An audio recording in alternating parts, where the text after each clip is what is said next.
وقت بڑا تیزی کے ساتھ جو ہے وہ گزرتا جا رہا ہے. اب میں بلا تاخیر کیونکہ تھوڑی دیر بعد ابھی فون آیا ہے قاری جاوید اختر صاحب اور محمد یوسف میمن صاحب اور شہباز قمر مردی صاحب وہ بھی تشریف لانے والے ہیں. اور یہ بہاریں تو میرے دوستوں کبھی کبھی نصیب ہوتی تھی. ہم خوش نصیب ہیں.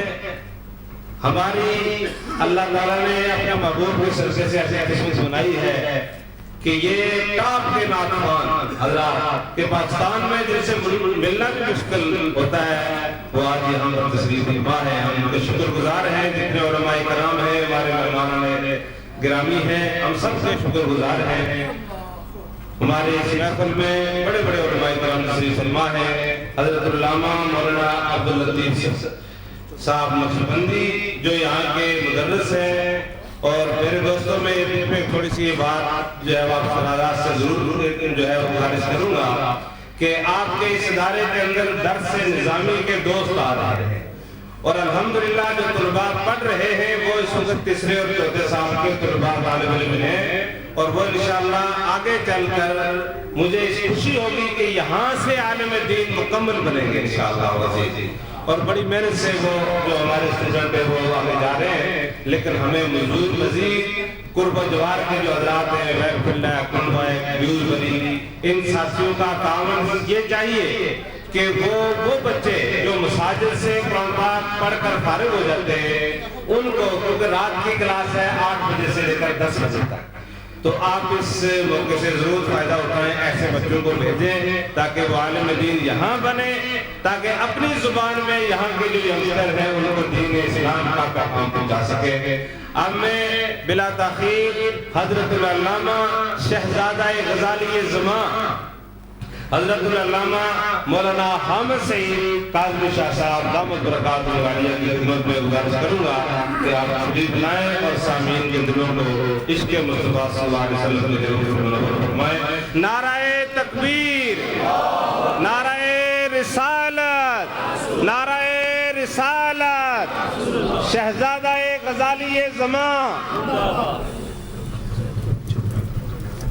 الحمدللہ وکفا وسلام علی عبادہ الذین اصطفیٰ. اما بعد فاعوذ باللہ من الشیطان الرجیم. بسم اللہ الرحمن الرحیم. قل انما انا بشر مثلکم یوحی الی انما الہکم الہ واحد. صدق اللہ مولانا العلی العظیم وصدق رسولہ النبی الامین ونحن علی ذلک لمن الشاہدین والشاکرین والحمد للہ رب العالمین. میر محفل جان محفل حضرت مولانا قاری عبدالغنی صاحب سعیدی دامت برکاتہ العالیہ، فاضل جلیل عالم نبیل حضرت علامہ مولانا عبداللطیف صاحب نقشبندی دامت برکاتہ العالیہ، ذی وقار و ذی احتشام علماء کرام اور مکرم و معزز حاضرین محفل، یہ جامعہ السعید کا فیض ہے کہ اتنے مختصر سے وقت میں آپ کی خدمت میں دوسری بار حاضری ہو رہی ہے. اور آپ بھی خوش نصیب ہیں کہ اپنے آقا و مولا کے ذکر کی محفل سجائی ہے، اپنے دل کی دنیا کو آباد کیا ہے، روح کی بالیدگی اور ذوق کے نکھار کا سامان فراہم کیا ہے. اللہ تبارک و تعالیٰ اپنے فضل و کرم سے اس محفل کے انوار اور تجلیات سے ہمارے دلوں کے اندھیروں کو دور فرمائے. آمین. جب ایک ہفتہ پہلے آپ کی خدمت میں حاضری ہوئی تھی تو ایک بزرگ نے ایک سوال کیا تھا کہ حضور علیہ الصلوۃ والسلام کی عظمت و شان سرکار کے محامد و محاسن کمالات و صفات تو اپنی جگہ، لیکن یہ بشریت اور نورانیت کا مسئلہ ذرا الجھا ہوا ہے، ذرا اس کو تھوڑا سا سلجھانے کی کوشش کریں۔ میں نے یہ چاہا، میں نے یہ سوچا کہ جو آیہ کریمہ میرے آقا کی نورانیت کے منکرین خاص طور پر پیش کرتے ہیں اور ہمارے دوستوں کو ورغلاتے اور بہکاتے ہیں، اسی آیہ کریمہ کی روشنی میں دیکھنا چاہیے، اس لیے کہ قرآن میں کنٹراڈکشن نہیں ہے، تصادم نہیں ہے، اختلاف نہیں ہے۔ تو جو آیہ کریمہ وہ پیش کرتے ہیں اسی آیت سے پوچھیں کہ وہ آیت کیا کہتی ہے، میرے آقا کی نورانیت کیا اس آیت سے اس کی نفی ثابت ہوتی ہے؟ حضرات مکرم، دراصل سوال بڑی چالاکی سے ترتیب دیا گیا۔ عام طور پر آپ نے سنا ہوگا، پوچھا جاتا ہے بتاؤ بھئی نبی کریم صلی اللہ علیہ وسلم نور ہیں یا بشر ہیں؟ ایکچولی یہ جو سوال ہے it is itself confusing، یہ سوال غلط ہے، اور سوال غلط ہو تو اس کا جواب دینا ممکن نہیں ہوتا۔ آپ کہیں گے یہ سوال کیسے غلط ہے؟ ہم تو ہمیشہ بچپن سے یہ سوال سنتے آئے کہ نبی کریم نور ہیں یا بشر ہیں، آپ کیسے کہتے ہیں سوال غلط ہے؟ اچھا، اگر آپ کی سمجھ میں نہیں آ رہا تو ابھی سمجھا دیتا ہوں۔ میں آپ سے پوچھتا ہوں، آپ بتائیے کہ آپ انسان ہیں یا مرد ہیں؟ تو آپ کیا جواب دیں گے؟ آپ کہیں گے یہ عجیب بونگا سوال کر دیا آپ نے، آپ انسان ہیں یا مرد ہیں؟ بھئی ہم انسان بھی ہیں، ہم مرد بھی ہیں۔ انسان ہونے کا مطلب یہ نہیں کہ مرد نہیں ہے، مرد ہونے کا مطلب یہ نہیں کہ انسان نہیں ہے، ارے مرد ہونے کا مطلب یہ ہے کہ عورت نہیں ہے، اور انسان ہونے کا مطلب یہ ہے کہ حیوان نہیں ہے۔ تو یہ آپ نے کیسا سوال کیا کہ جناب آپ انسان ہیں یا مرد ہیں؟ یہ بھلا کیا بات بنی؟ میں بھی پوچھتا ہوں کہ آپ پوچھتے ہیں کہ نبی کریم نور ہیں یا بشر ہیں، یہ سوال غلط ہے۔ ہمارا ایمان ہے، ہمارا عقیدہ ہے کہ نبی کریم صلی اللہ علیہ وسلم نور بھی ہیں اور سرکار بشر بھی ہیں، کسی کا انکار کرنا ممکن نہیں۔ اگر کوئی بشریت کا انکار کرے تو وہ مومن نہیں ہو سکتا، اور اسی طرح میرے آقا کی نورانیت کا کوئی انکار کرے تو وہ بھی صراط مستقیم پر نہیں ہو سکتا۔ جناب محترم، اب یہاں پر کنفیوژن یہ پیدا ہوتا ہے کہ بھئی یہ عجیب بات سنی، یہ تو انہوں نے مولوی صاحب نے نیا پینترا بدلا ہے، نبی کریم نور بھی ہیں بشر بھی ہیں، یہ کیا بات بنی؟ اگر نور ہیں تو بشر نہیں ہو سکتے، بشر ہیں تو نور نہیں ہو سکتے۔ میں عرض کروں گا کہ یہ مشکل مسئلہ نہیں ہے، یہ یہیں اسی محفل میں حل ہو سکتا ہے۔ میں آپ سے پوچھتا ہوں، آپ تو بشر ہیں نا؟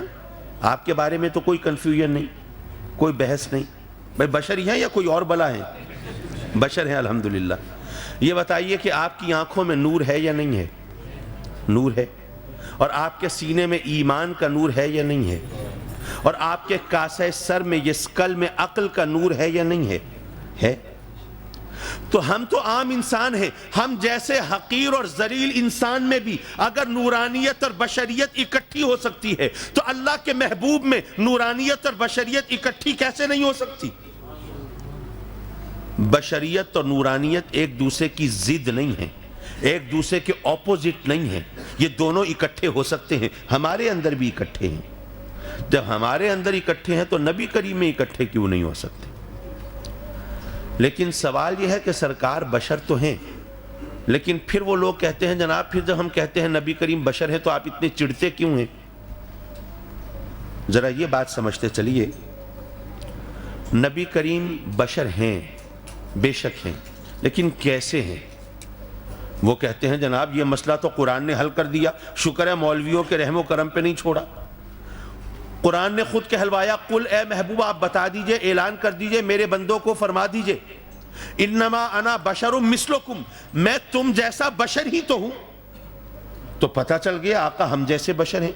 اچھا، پہلے تو ذرا میں اس بات کو تھوڑا کلیئر کرنا چاہوں گا، مولانا نے بھی مجھے ذرا تھوڑی سی ریلیکسیشن دی ہے، رعایت دی ہے، کہہ رہے ہیں کہ آپ کے پاس 8 پون گھنٹہ ہے گفتگو کرنے کا اور آپ کی بات سمجھا سکتے ہیں۔ تو جو اچھے نعت خوان حضرات ہیں ان کے بھی انتظار میں بہرحال آپ کو وقت کو دھکا دینا ہے، تو چلیے ہم مل کے دھکا دے دیتے ہیں۔ حضرات مکرم دیکھیے، فرض کریں کہ آپ کے پاس کوئی بندہ آیا، آپ کا دوست آیا، اپنے بیٹے کے بارے میں he was very proud of his son, آیا جناب میرا بیٹا تو شیر جیسا ہے، شیر کی طرح ہے۔ آپ نے کہا یار بڑی ڈینگے مار رہا ہے، تو ذرا ان کی ٹانگ کھینچیں۔ اچھا آپ کا بیٹا شیر جیسا ہے، تو کیا آپ کے بیٹے کی بھی دم ہے؟ وہ کنفیوز ہوا، نہیں بھائی دم تو نہیں ہے۔ اچھا آپ ہی کہہ رہے تھے شیر جیسا ہے، تو ظاہر ہے کہ شیر کی تو دم ہوتی ہے، بغیر دم کا شیر ہم نے تو دیکھا نہیں۔ اچھا چلیے دم نہیں ہوگی تو آپ کا بیٹا جو ہے وہ بھی ننگا رہتا ہے۔ آپ پھر پریشان، بھائی میں نے یہ تو نہیں کہا، ابھی تو کہتے تھے شیر جیسا ہے۔ آپ نے کبھی کسی شیر کو ٹیلر ماسٹر کے پاس سوٹ کا ناپ دیتے ہوئے دیکھا ہے؟ شیر تو کپڑے نہیں پہنتا۔ اچھا تو آپ کا بیٹا شیر جیسا ہے، وہ بھی بغیر نکاح کے زندگی گزارتا ہے؟ کہ بھائی میں نے یہ کب کہا ہے؟ کہ ابھی آپ کہہ رہے تھے شیر جیسا ہے۔ آپ نے کبھی کسی شیر کے نکاح کے چھوارے کھائے ہیں؟ بھائی شیر تو نکاح نہیں کرتے، وہ تو ایسے ہی زندگی گزارتے۔ تو آپ کا بیٹا شیر جیسا ہے، کیا وہ بھی جانوروں کو چیر پھاڑ کے کچا کھا جاتا ہے؟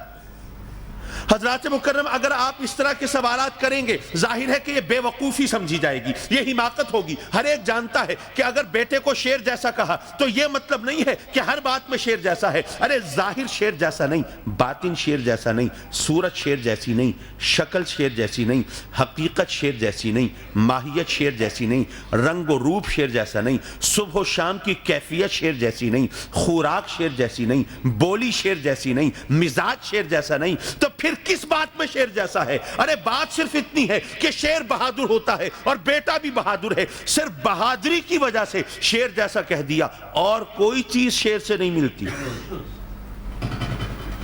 اسی طرح کوئی شخص آئے کہے جی میرا محبوب پھول جیسا ہے، آپ کہیں اچھا پھول جیسا ہے، کیا گملے سے توڑا تھا؟ کھاد بھی ڈالی ہوگی، پانی بھی دیتے ہوگے؟ وہ کہے جناب میں نے یہ سب کچھ نہیں کہا۔ ظاہر ہے کہ اس قسم کے سوالات یہ محض مسخرہ پن ہے، یہ مذاق ہے۔ بھئی محبوب اور پھول میں کوئی اور ریزمبلنس نہیں ہے، قدر مشترک نہیں ہے، مشابہت نہیں ہے، مماثلت نہیں ہے۔ ارے پھول تو پلانٹس میں سے ہے، ویجیٹیشن میں سے ہے، ارے اس کا تعلق انسان کے قبیل سے نہیں ہے، لیکن اس کے باوجود محبوب کو پھول جیسا کہا، کیسے کہہ دیا، کس بات میں پھول جیسا ہے؟ ہر ایک جانتا ہے کوئی اور بات نہیں ملتی، صرف بات اتنی ہے پھول خوبصورت ہوتا ہے اور محبوب بھی خوبصورت ہے، صرف اس حسن کی وجہ سے محبوب کو پھول جیسا کہہ دیا، اور کوئی بات نہیں ملتی۔ جب اللہ نے فرمایا کہ اے محبوب کہہ دیجئے میں تم جیسا بشر ہوں، تو یاروں نے نعرہ مارا دیکھا نبی کریم تو ہم جیسے ہیں۔ بھئی یہاں بھی تو سوچنا چاہیے تھا کس بات میں ہم جیسے ہیں؟ کیا ظاہر ہم جیسا ہے؟ حضرات محترم یہاں پر میں شروع میں ایک چیز ایکسپلین کرتا چلوں، وہ جو یہاں پر جو لوگ آبجیکشنز کرتے ہیں وہ کہتے ہیں کہ actually it means he is physically like us, وہ جسمانی طور پر ہم جیسے ہیں۔ میں کہتا ہوں اگر یہ بات مان لوں بخاری شریف کی، بلکہ بخاری کی کیا، میں حدیث مشہور سنا رہا ہوں، محدثین کی موجودگی میں میں جسارت کر رہا ہوں، حدیث مشہور۔ وہ حدیث مشہور کون سی حدیث ہوتی ہے؟ وہ حدیث نہیں کہ بس بخاری میں مل جائے یا مسلم میں مل جائے، نہیں، یہ وہ حدیث ہے جو بخاری میں بھی ہے، جو مسلم میں بھی ہے، جو ترمذی میں بھی ہے، جو نسائی میں بھی ہے، جو ابن ماجہ میں بھی ہے، جو موطا امام مالک میں بھی ہے، جو مسند امام احمد میں بھی ہے، جو حدیث کی سب ایتھینٹک بکس کے اندر موجود ہے، اور ایک حدیث نہیں ہے جو ہر جگہ ریپیٹ ہو رہی ہے۔ ارے بخاری شریف کے 4 پیجز پر، 4 صفحات پر یہی حدیث مسلسل چل رہی ہے، مختلف راویوں سے روایت ہو رہی ہے، ڈیفرنٹ ورڈز میں کوٹ ہو رہی ہے، ایک ہی حدیث ہے لیکن وہ ڈیفرنٹ ورڈز میں، وہ مختلف راویوں سے وہ روایت ہو کے سو مینی پیجز پر یہ ایک حدیث چل رہی ہے۔ جو حدیث کے ماننے والے ہیں وہ حدیث مشہور کا انکار نہیں کر سکتے۔ میں اس کی ٹیکنیکل ایکسپلینیشن میں نہیں جا رہا، ظاہر ہے کہ you have no interest in that اور it would be very confusing statement for you۔ میں آپ کے لیے کوئی پرابلم کریٹ نہیں کرنا چاہتا، میں صرف اتنا بتانا چاہتا ہوں کہ جو کسی ایک حدیث کو بھی مانتا ہو وہ حدیث مشہور کا انکار نہیں کر سکتا۔ دوسرے لوگوں کا طریقہ ہے ان کو کوئی ایک حدیث ایسی مل جائے جسے وہ اپنے عقیدے اپنے بلیف کی سپورٹ کے لیے پیش کر سکتے ہوں، تو وہ ایک حدیث اگر بخاری کی مل جائے سبحان اللہ اس کا جھنڈا بنا کے لیے پھرتے ہیں، اور یہ حدیث مشہور ہے، ارے حدیث بخاری مسلم حدیث کی تمام کتابوں میں ہے اور اتنی مختلف طرق سے مروی ہے، آخر یہ حدیث لوگوں کے سامنے کیوں پیش نہیں کی جاتی؟ آپ بھی سوچتے ہوں گے جی بڑا سسپینس کریٹ کر دیا، بتا بھی دیجئے کون سی حدیث ہے، تو میں عرض کر دوں، حضور علیہ السلام صوم وصال رکھتے تھے۔ صوم وصال کسے کہتے ہیں؟ مسلسل روزہ، کنزیکٹیو روزہ، درمیان میں سحری اور افطاری کا گیپ نہیں ہے، کھانے پینے کا کوئی انٹرول نہیں ہے، مسلسل روزہ چل رہا ہے for 70 days۔ صحابہ کرام کی عادت تھی کہ وہ نبی کریم صلی اللہ علیہ وسلم کی ہر سنت کو اپنانا چاہتے تھے، ہماری طرح نہیں کہ ذرا چوز کر لی کون سی سنت آسان ہے ذرا اس پہ عمل کر لو اور جو مشکل ہے ان کو چھوڑ دو، ایسا نہیں۔ صحابہ کرام نبی کریم کی تمام سنتوں کو اپنانا چاہتے تھے، تو انہوں نے دیکھا کہ ہمارے آقا و مولا حضور علیہ السلام وہ 70 دن تک مسلسل روزے رکھتے ہیں، ہمیں بھی رکھنے چاہیے۔ میرے آقا ایک دن مسجد نبوی میں تشریف فرما ہوئے تو دیکھا کہ کچھ غلام ہیں، کچھ صحابی ہیں، they are very very weak, they have become very fragile, they can't stand by themselves, even it is difficult to speak for them، بولنا مشکل ہے، اٹھ نہیں سکتے، چل نہیں سکتے۔ میرے آقا نے باقیوں سے پوچھا بھئی ان کو کیا ہوا؟ باقی صحابیوں نے عرض کی سرکار یہ بھی آپ کی طرح صوم وصال رکھنے چلے ہیں، آج تیسرا چوتھا دن ہے اور یہ حال ہے۔ میرے آقا حضور علیہ السلام نے کیا جواب عطا فرمایا؟ فرمایا لستو کاحد منکم، تم میں سے کوئی ایک بھی ایسا نہیں جو میرے جیسا ہو سکتا ہو، بلکہ وہ اپیئرنس وائز ایک اور کوٹیشن، ایک اور ورژن آف حدیث، آف دا سیم حدیث، فرمایا لستو کہیتکم، ارے میں تو تمہاری شکل پر بھی نہیں ہوں، تمہاری میری شکل نہیں ملتی، ارے تم وہ ہو جنہیں دیکھ کے بچے ڈر جاتے ہیں، اور میں وہ ہوں جس کو دیکھ کے خدا یاد آتا ہے، جس کو دیکھنا خدا کو دیکھنے کے مترادف ہے۔ اچھا یہ تو سمپل سٹیٹمنٹس ہے نا، لستو کاحد منکم، no one among you is like me، it is simple statement۔ اگر یہاں پہ کوئی ینگسٹر کھڑا ہو اور he claims, he asserts that I am the strongest young man in Bartley, in this area، تو ہو سکتا ہے باقی لوگ کہیں کہ یار یہ ڈینگے مار رہا ہے، مارنے دو، ذرا باہر نکلے گا نا پھر دیکھ لیں گے۔ But if someone stands here and he challenges, I am the strongest chap here, and if there is anybody else who claims that he is stronger than me, just stand up، ذرا آئے میرے مقابلے میں، دیکھتے ہیں کون زیادہ طاقتور ہے۔ اگر کوئی چیلنج کرے اور کوئی دوسرا اس چیلنج کو ایکسیپٹ نہ کرے، then we would have to admit, we would have to acknowledge that he is the strongest young man۔ ٹھیک ہے نا؟ جب چیلنج کے جواب میں کوئی چیلنج قبول نہ کرے تو پھر ماننا پڑتا ہے یہ چیلنج صحیح ہے۔ میرے آقا نے چیلنج بھی کیا، فرمایا ایکم مثلی، تم میں سے کون میرے جیسا ہے؟ یہ چیلنج ہے یا نہیں ہے؟ تم میں سے کون میرے جیسا ہے؟ اور یہ چیلنج تمہیں اور مجھے نہیں دیا، ارے صحابہ کرام کو دیا، وہ صحابہ کرام جن کی عظمت و شان کے ڈنکے پیٹے جاتے ہیں اور جن کی عظمت کے تحفظ کے لیے سپاہ بنائی گئی ہے اور جن سے لوگ اپنی عقیدت و محبتوں کا رشتہ جوڑ کر فخر محسوس کرتے ہیں۔ ارے صحابی کو عظمت کہاں سے ملی ہے؟ صحابی کی شان کیا ہے؟ تعریف کیا ہے؟ بھئی صحابی اسے کہتے ہیں جس نے ایمان اور محبت سے ایک بار میرے آقا کا دیدار کیا ہو اور پھر اسی ایمان کے ساتھ دنیا سے رخصت ہوا ہو۔ ارے جس نے سرکار کو ایک بار دیکھا کوئی اس کے برابر نہیں ہو سکتا، تو کوئی میرے نبی کے برابر کیسے ہو سکتا ہے؟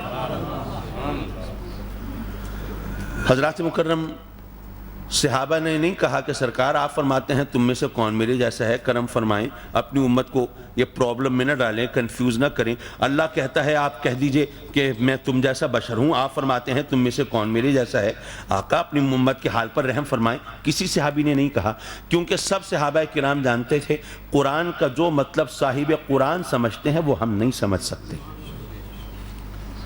حضرات مکرم ذرا سوچئے جب نبی کریم صلی اللہ علیہ وسلم 70 دن تک مسلسل روزے رکھتے ہیں اور میرے آقا نے خود بتایا کہ ارے تم میں سے کون میرے جیسا ہے، تم میں سے کوئی ایک بھی مجھ جیسا نہیں، تم سمجھتے ہو میں یہ ظاہری روٹی اور کھانے کا محتاج ہوں، اگر میں کھاؤں گا پیوں گا نہیں تو زندہ نہیں رہ سکتا، ارے نہیں، میرا رب مجھے کھلا پلا دیتا ہے، یہ روٹی پانی میری ضرورت نہیں ہے۔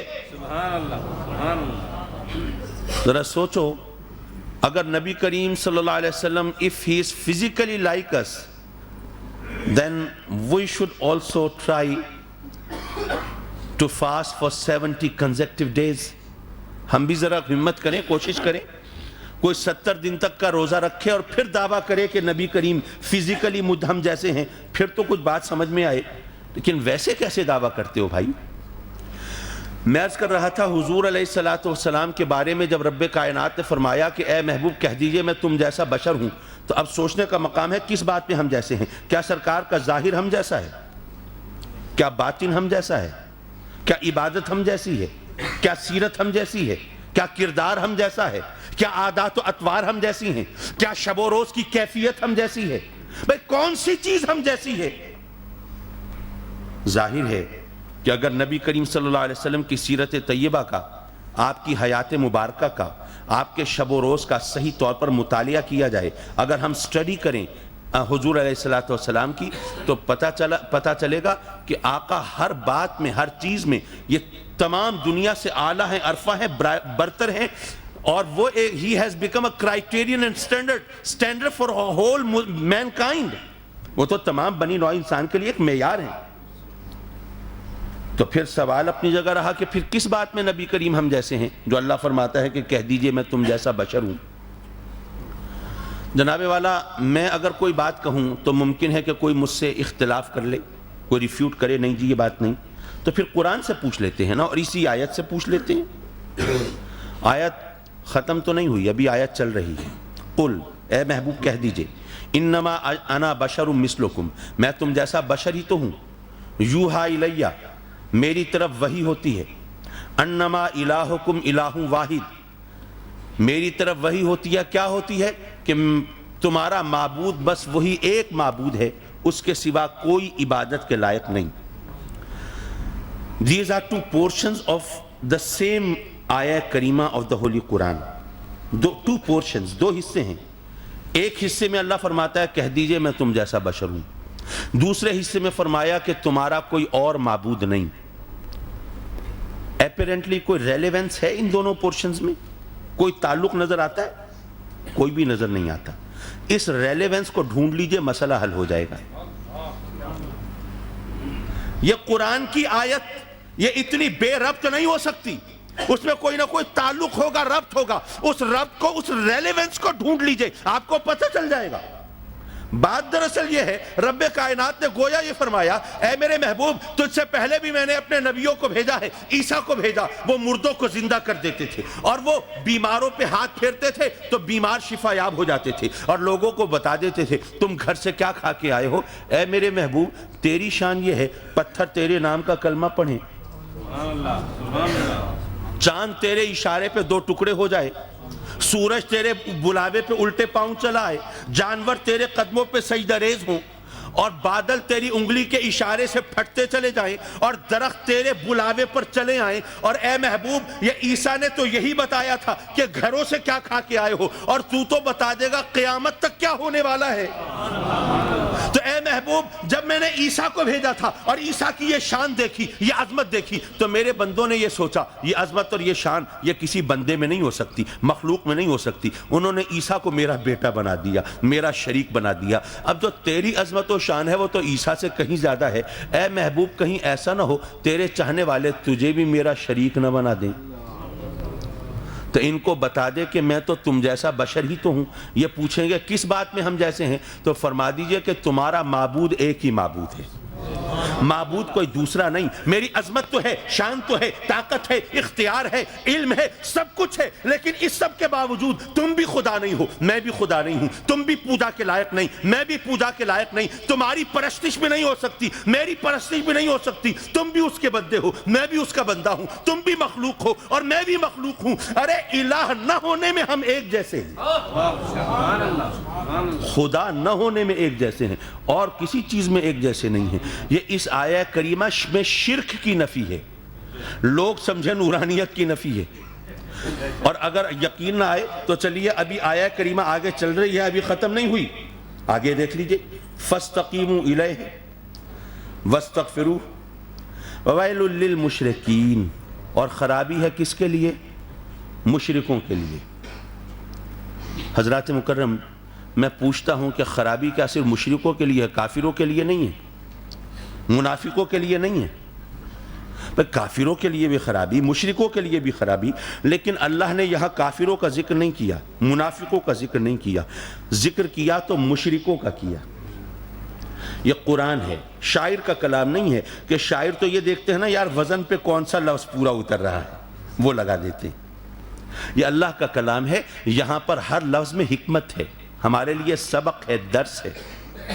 اللہ نے کافروں اور منافقوں کے لیے خرابی کا ذکر نہیں کیا, ارے مشرکوں کی خرابی کا ذکر کیا. گویا یہ بات واضح طور پر بتا دی کہ اے میرے بندو, تم میرے محبوب سے محبت کرتے ہو نا, غلامی کا دعویٰ کرتے ہو. ارے تم محبت کرو, غلامی کرو, ان کی تعظیم کرو, سب کچھ کرو, لیکن ان کو میرا شریک نہ بنانا. اگر تم نے انہیں میرا شریک بنا دیا, چاہے تم چاہنے والے ہو, کچھ بھی کرنے والے ہو, مشرکوں کے لیے بہرحال خرابی ہے. پھر تمہیں نجات نہیں ملے گی, پھر فلاح و نجات کے راستے پہ نہیں چل سکتے. اسے بہرحال میرا مخلوق ماننا, میرا محبوب ماننا, میرا شریک نہ بنانا. اور یہاں پر مجھے اپنے والد گرامی رحمۃ اللہ علیہ کی وہ بات یاد آتی ہے. فرمایا کہ بات یہ ہے کہ اگر کہو کہ نبی کریم صلی اللہ علیہ وسلم کو اللہ کا شریک کوئی بنانا شروع کر دے, تو دیکھیے بھئی اگر کوئی آپ کا شریک ہو, کوئی پارٹنر ہو, کوئی بزنس میں پارٹنر ہے, کوئی زمین میں پارٹنر ہے, مکان میں پارٹنر ہے, تو definitely there would be a certain his share, certain share ہوگا نا, کوئی حصہ ہوگا اس کا. پارٹنر آف 50%, 40%, 12%, 10%, کتنا شیئر ہے اس کا, اسی حساب سے پارٹنرشپ ہوتی ہے. لیکن جو شریک ہوتا ہے اس کا کوئی حصہ ہوتا ہے, اور جو محبوب ہوتا ہے نا, پھر وہاں حصے داری نہیں ہوتی, پھر سب کچھ محبوب کا ہوتا ہے. نعرہ تکبیر, نعرہ رسالت, شہزادہ غزالی زمان. لیکن بہرحال بھئی بات تو ٹھیک ہے, چلیے یہ بات تو اپنی جگہ پہ, لیکن جب اللہ نے فرما دیا کہہ دیجئے میں تم جیسا بشر ہوں, تو پھر بشر کہنے میں برائی کیا ہے؟ چلیے میں پھر ایک بات اس دوسرے طریقے سے سمجھاؤں, اور ایک مجھے موقع ملا ہے ذرا ڈینگے مارنے کا, ذرا شیخی بگھارنے کا. I just want to grab the opportunity. اللہ کے فضل و کرم سے I just simply want to add into your knowledge. میں پاکستان سے آیا ہوں, اور وہاں میں نے الحمدللہ گریجویشن کی, اور اس میں میں نے یونیورسٹی میں فرسٹ پوزیشن سیکیور کی, یونیورسٹی ٹاپ کی, گولڈ میڈل لیا. اور پھر اس کے بعد میں نے ماسٹر ڈگری لی, اور الحمدللہ ماسٹر ڈگری میں بھی میں نے first position again I secured. دوبارہ پھر میں نے ماسٹر ڈگری میں بھی گولڈ میڈل لیا الحمدللہ, یہ اس کا کرم ہے. I am not simply quoting an example, I am really telling you the truth, speaking the truth. سچ بتا رہا ہوں آپ کے سامنے کہ یہ ایسی صورتحال ہے. الحمدللہ میں یونیورسٹی کا گولڈ میڈلسٹ ہوں. اب فرض کیجئے میں یہاں پہ آیا, قاری عبدالغنی صاحب آپ سے میرا انٹروڈکشن کرانے لگے, کاظمی صاحب آئے ہیں پاکستان سے, he is a very learned man, پڑھے لکھے آدمی ہیں, and he has passed matriculation examinations, matric کیا ہوا انہوں نے, پڑھے لکھے آدمی ہیں. اب آپ بتائیں میں نے میٹرک کیا ہے یا نہیں کیا؟ کیا تو ہے. اگر میٹرک نہ کرتا تو پھر انٹر کب کیسے کرتا, بی اے کیسے کرتا, ایم اے کیسے کرتا؟ میٹرک کیا تو ہے.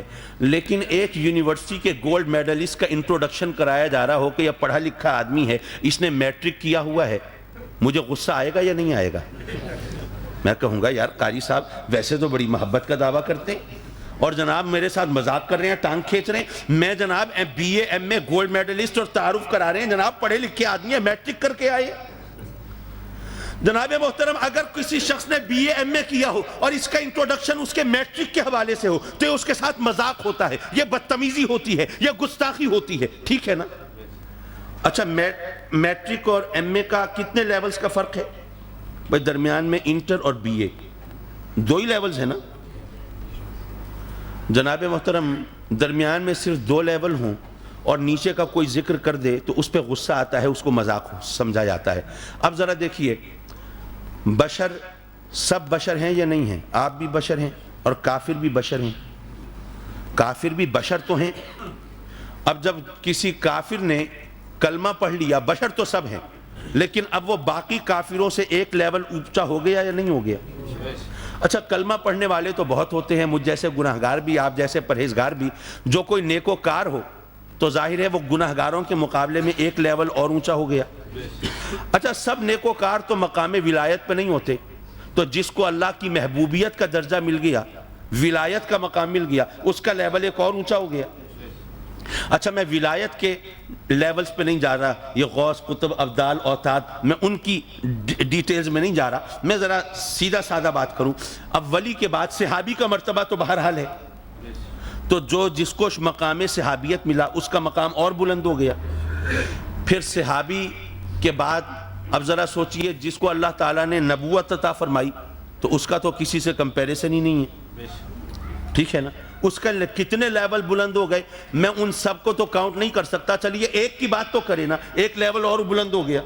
اب نبی بھی سب برابر نہیں ہیں، ان کے درجات اپنی جگہ، لیکن جس نبی کو کتاب ملی ہے، شریعت ملی ہے، جو مقام رسالت ملا ہے، جو رسول بنا، اس کا لیول اور بلند ہو گیا۔ اور رسول بھی سب برابر نہیں ہیں، تو وہ ہستی جس کو تمام رسولوں کا سرتاج بنایا ہو، امام الانبیاء بنایا ہو، ختم الرسل بنایا ہو، اس کا لیول اور بلند ہو گیا۔ اب بشر کے بعد مومن، ایک درجہ مومن کا، پھر ولی کا، پھر صحابی کا، پھر نبی کا، پھر رسول کا، اور پھر آگے جا کے میرے آقا کا مقام ہوگا۔ یہاں ایٹ لیسٹ 5 لیولز ہیں درمیان میں۔ جہاں پر صرف 2 لیولز کا فرق تھا اس کو تو آپ نے مذاق سمجھا تھا۔ اگر کسی نے ایم اے پاس کیا ہے اور اس کا انٹروڈکشن کرائیں میٹرک کے حوالے سے، یہ مذاق ہے، یہ بدتمیزی ہے، یہ گستاخی ہے، یہ بےہودگی ہے، یہ اس کی ٹانگ کھینچنا ہے۔ اور جس کا اتنا فرق ہے، ارے جو ختم الرسل ہے، تمام نبیوں کا سرتاج ہے، محبوب رب کائنات ہے، اور جس کی خاطر میرے رب نے یہ تمام بساط ہستی بچھائی ہے اور کارخانہ قدرت سجایا ہے، اور اس کے بارے میں تم کہتے ہو یہ بشر ہے، بشر ہے، ارے یہ ان کا لیول گھٹانے والی بات نہیں ہے؟ کیا یہ مذاق کی بات نہیں ہے؟ بشر تو کافر بھی ہیں، بشر تو ہم گناہگار بھی ہیں۔ بشر ہونا اور چیز ہے اور بشر کہنا اور چیز ہے۔ اور پھر قرآن کے انداز پر بھی غور کیجئے، قل، اے محبوب آپ کہہ دیجئے۔ بھئی اگر فرض کیجئے یہ 14 کو آ رہے ہیں جنرل پرویز مشرف صاحب یہاں انگلینڈ، اب یہاں پہ آئیں وہ اور لوگوں سے ایڈریس کریں کہ جناب I am your servant, I am here just to serve you, I am just don't consider me as president of Pakistan, I am simply to serve Pakistan and my nation۔ اب اپنے آپ کو وہ servant کہہ کے چلے گئے۔ اگر آپ ان کو سرونٹ، نوکر، غلام کہتے پھریں تو یہ کوئی معقول بات ہے؟ چلے یہاں کہہ لیں، پاکستان میں آ کے کہیے گا، پھر پوچھیں گے آپ سے۔ جناب محترم اگر کوئی قوم کا سربراہ ہو، صدر ہو، وزیر اعظم ہو، وہ کہے کہ میں تمہارا خادم ہوں، میں سرونٹ ہوں، اسے تو زیب دیتا ہے، لیکن کیا قوم کو یہ زیب دیتا ہے کہ وہ اپنے سربراہ کو خادم، نوکر کہہ کے پکارے؟ ظاہر ہے کہ نہیں۔ تو اللہ نے بھی تو کہا قل، اے محبوب آپ کہہ دیجئے، آپ کہہ دیجئے۔ اپنے محبوب کو فرمایا آپ کہہ دیجئے میں تم جیسا بشر ہوں۔ ارے ہمیں اجازت نہیں ہے کہ نبی کو بشر بشر پکارتے پھریں۔ یہ قرآن کو پڑھنا اور چیز ہے اور قرآن کو سمجھنا اور چیز ہے۔ اچھا اب ذرا قرآن ہی سے اب تک جو میں نے باتیں کہیں، ممکن ہے آپ لوگ کہیں کہ جناب یہ simply it's exaggeration and it is his own analysis, یہ تو اپنی باتیں ہیں، اپنی طرف سے جو کچھ بھی کہا ہے قرآن نے کہہ دیا، بس تم جیسا بشر ہوں، بات ختم ہو گئی۔ چلیے قرآن سے جواب لے لیں۔ اللہ فرماتا ہے یا نساء النبی، اے میرے محبوب کی بیوی ہو، لستن کاحد من النساء، دنیا کی کوئی عورت تمہاری ہمسر نہیں ہو سکتی۔ دنیا کی کوئی عورت ازواج مطہرات جیسی نہیں ہو سکتی۔ یہ قرآن کی گواہی ہے یا نہیں ہے؟ اپنی طرف سے تو نہیں کہہ رہا۔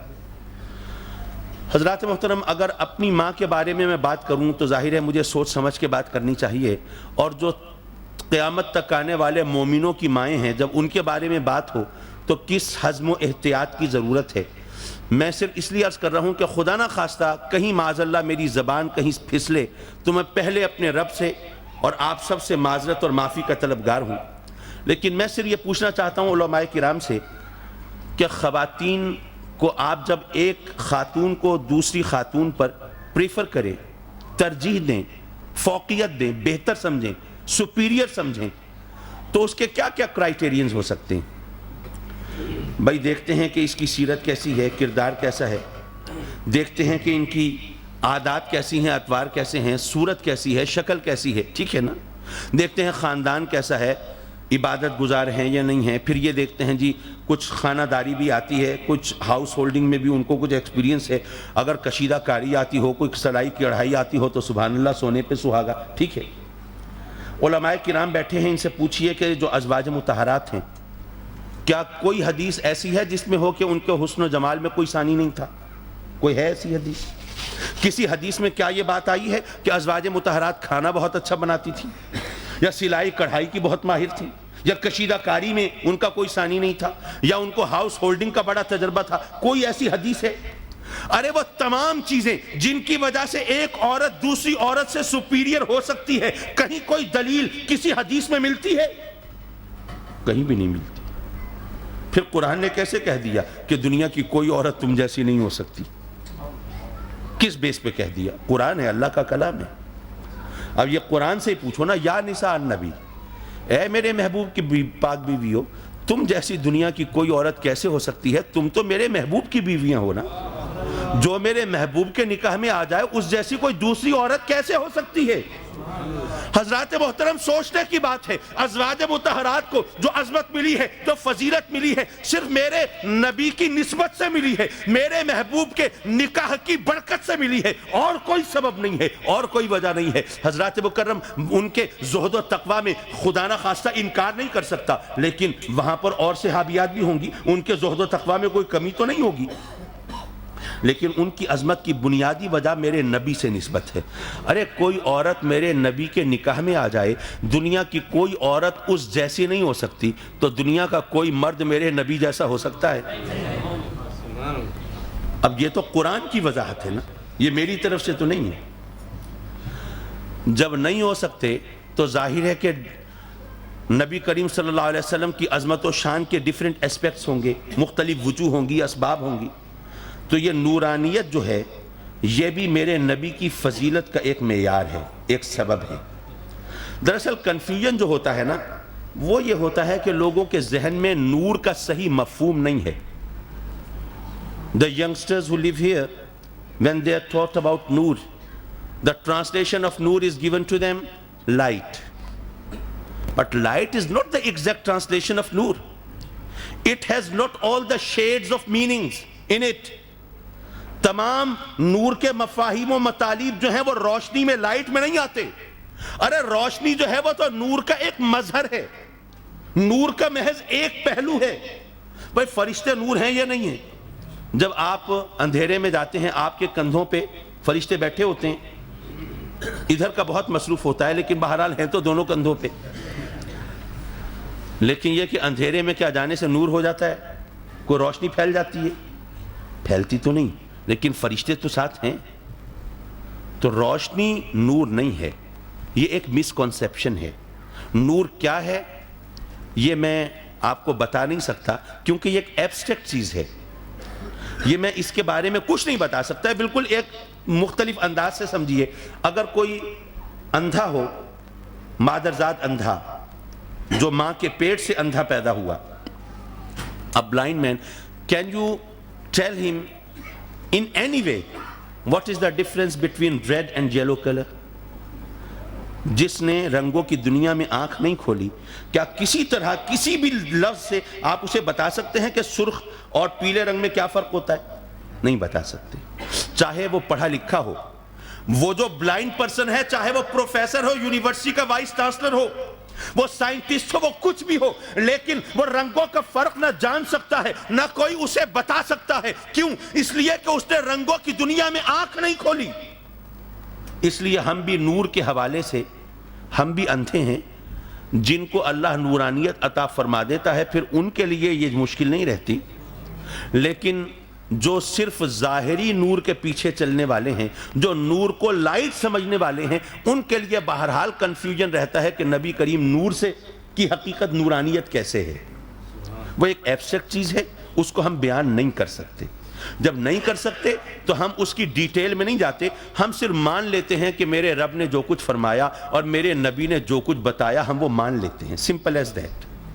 اب وہ کیا ہے ہم اس کی ڈیٹیل میں نہیں جا سکتے, ورنہ تو اللہ تبارک و تعالیٰ نور ہے یا نہیں ہے. تو کیا کوئی رب کی حقیقت کو سمجھ سکتا ہے؟ نہیں سمجھ سکتا. تو جناب محترم, ہمارا صرف یقین ایمان کی حد تک کہ نبی کریم صلی اللہ علیہ وسلم نور بھی ہیں اور سرکار بشر بھی ہیں, صرف اتنا مان لینا کافی ہے. کوئی بشریت کا انکار کرے یہ بھی غلط, کوئی نورانیت کا انکار کرے یہ بھی غلط.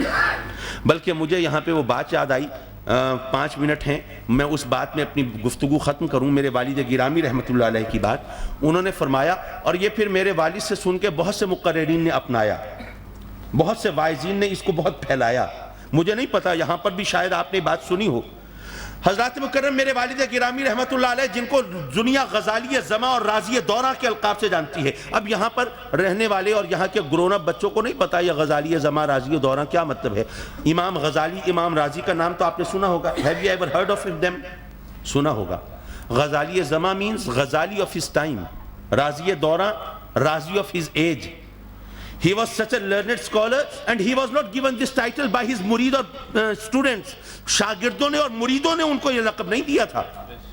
یہ لقب کس نے دیا تھا؟ حضرت محدث کچھوچوی رحمۃ اللہ علیہ.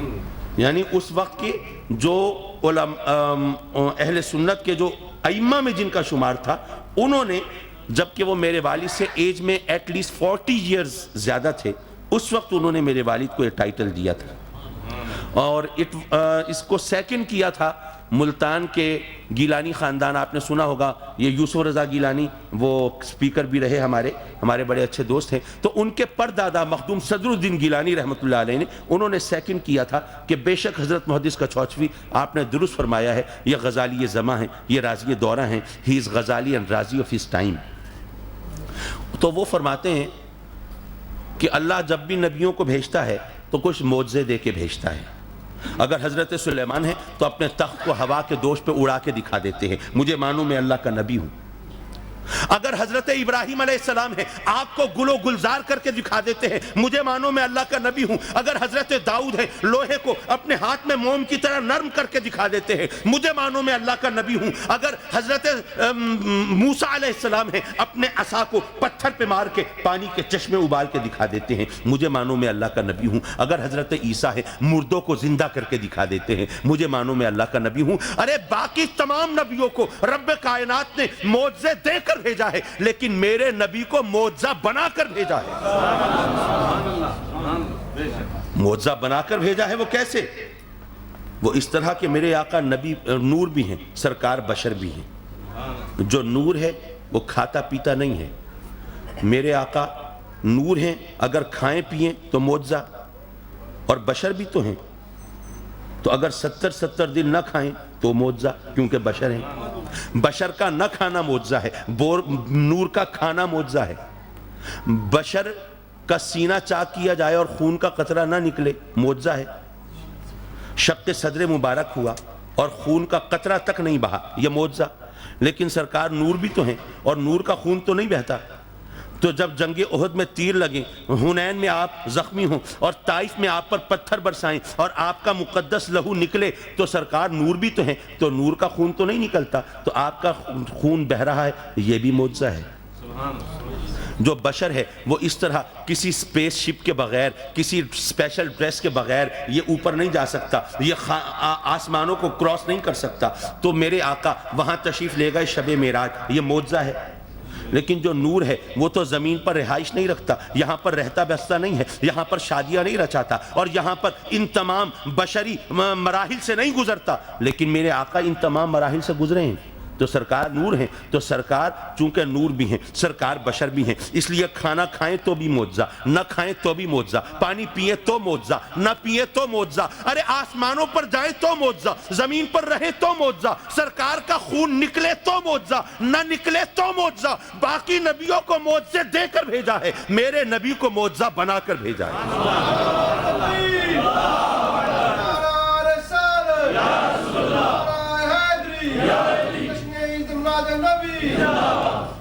حضرات مکرم، ذرا معجزے کی تھوڑی سی ایکسپلینیشن اور کرتا چلوں۔ دیکھیے، ایک عام آدمی کے لیے بڑا مشکل ہے، اس کو کیسے پتا چلے جو نبوت کا دعویٰ کر رہا ہے whether he is a truthful نبی or not، سچا ہے یا نہیں ہے، کیسے پتا چلے؟ ہمارے پاس کیا یارڈ سٹک ہے، کیا کرائٹیرین ہے، کیا سٹینڈرڈ ہے، کیسے خبر ہو؟ قادیان کے جنگلوں سے صدا آ رہی ہے میں اللہ کا نبی ہوں، اور فاران کی چوٹیوں سے صدا آ رہی ہے میں اللہ کا نبی ہوں، ارے ہم کیسے پہچانیں؟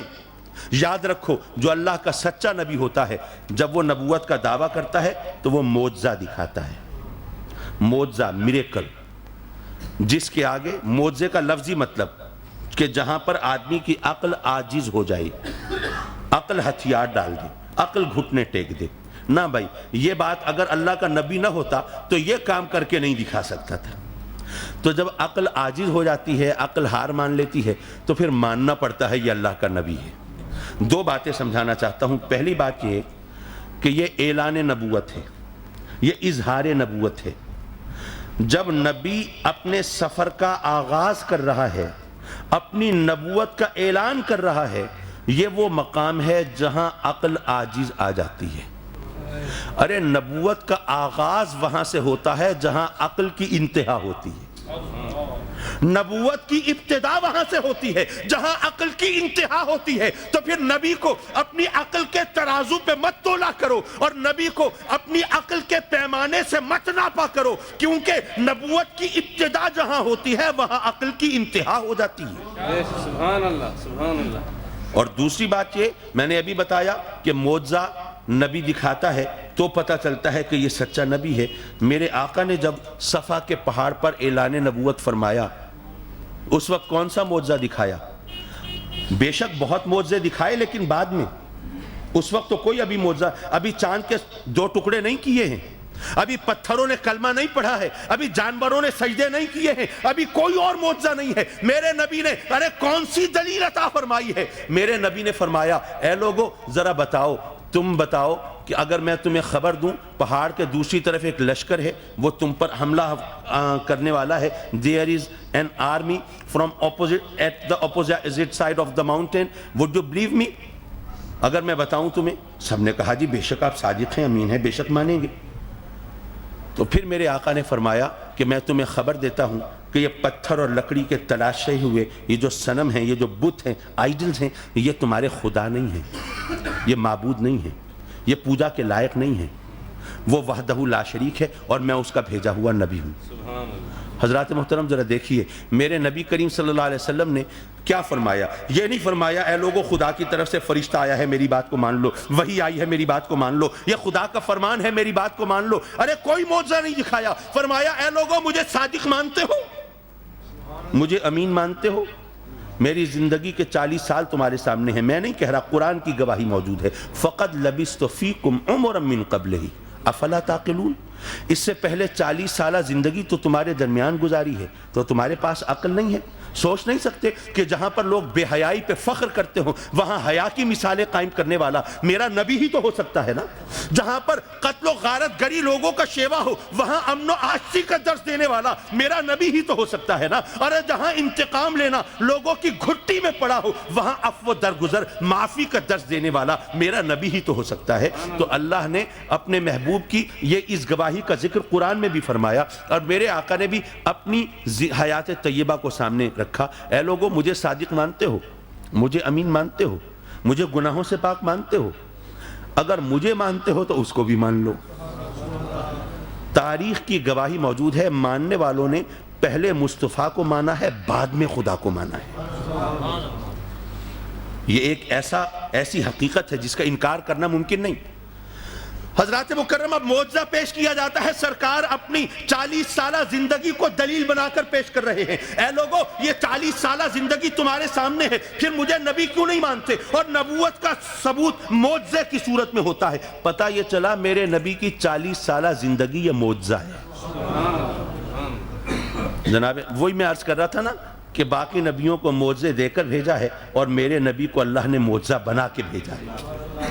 حضرات مکرم، جو مجھے وقت دیا گیا تھا وہ بھی پورا ہوا، اور میرا خیال ہے کہ وقت کے دامن میں اتنی گنجائش بھی نہیں ہے کہ اتنی طویل تقاریر کی جا سکیں۔ میں صرف مصطفیٰ زیدی کا ایک شعر ہے، اس نے تو نعت سمجھ کے نہیں کہا تھا، لیکن میں نے اسے نعت سمجھا ہے، تو وہ شعر پڑھ کے میں آپ سے اجازت لوں۔ شاعر کہتا ہے کہ شاعرو نغمہ گرو سنگ تراشو دیکھو، شاعرو نغمہ گرو سنگ تراشو دیکھو، اس سے مل لو تو بتانا کہ حسین تھا کوئی۔ وآخر دعوانا ان الحمدللہ۔ ہوگی، اور چونکہ اب ٹائم جو ہے 6:10 ہو چکے ہیں، اور اس مرتبہ ہم نے یہ بھرپور کوشش کی ہے کہ پروگرام جو ہے وہ ہم نے پہلے طے کیا تھا کہ تقریباً 7 بجے تک عصر کی نماز سے پہلے ایک پروگرام آج جو ہے وہ ختم ہو جائے۔ تو حضرت قاری جاوید اختر صاحب جو ہیں وہ تشریف لا چکے ہیں، اور دیگر جو ہے محمد یوسف میمن صاحب اور شہباز